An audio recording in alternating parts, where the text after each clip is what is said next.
எல்ல பிரதேச செயலகத்திற்குட்பட்ட புஞ்சி ஸ்ரீபாதை என்று அழைக்கப்படும் மலைத்தொடரில் இன்று காலை திடீரென தீ பரவியது. எல்லப்பலிசார் பிரதேச செயலகம் மற்றும் வன பாதுகாப்பு பிரிவினர் இணைந்து தீயை கட்டுப்பாட்டிற்குள் கொண்டு வருவதற்கான முயற்சிகளை மேற்கொண்டுள்ளனர். எனினும் இந்த பகுதியில் நிலவும் வறட்சி மற்றும் கடும் காற்று காரணமாக தீயை கட்டுப்பாட்டிற்குள் கொண்டு வர முடியாதுள்ளதாக தெரிவிக்கப்படுகின்றது. 100க்கும் அதிகமான வனப்பகுதி தீக்கிரையாகியுள்ளதாக இடர் முகாமைத்துவ நிலையம் குறிப்பிடுகின்றது. இந்த தீ ராவணா எல்ல நீர்வீழ்ச்சி அண்மித்த வனப்பகுதியிலும் பரவி வருகின்றது.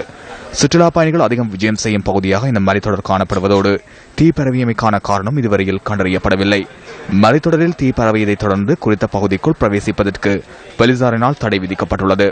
எல்ல பிரதேச செயலகத்துக்கு உட்பட்ட புஞ்சி சிறிபாதை என்று அழைக்கப்படும் இந்த மலைத்தொடர் இன்று காலை முதல் தீக்கரையாகி கொண்டிருப்பதை உங்களால் காணக்கூடியதாக இருக்கின்றது.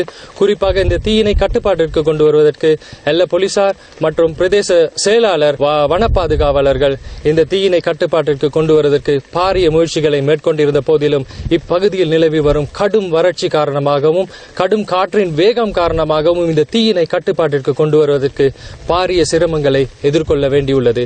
நியூஸ் செய்திகளுக்காக புஞ்சி சிறிபாதை பகுதியிலிருந்து பிச்சமுத்து நவராஜ்குமார்.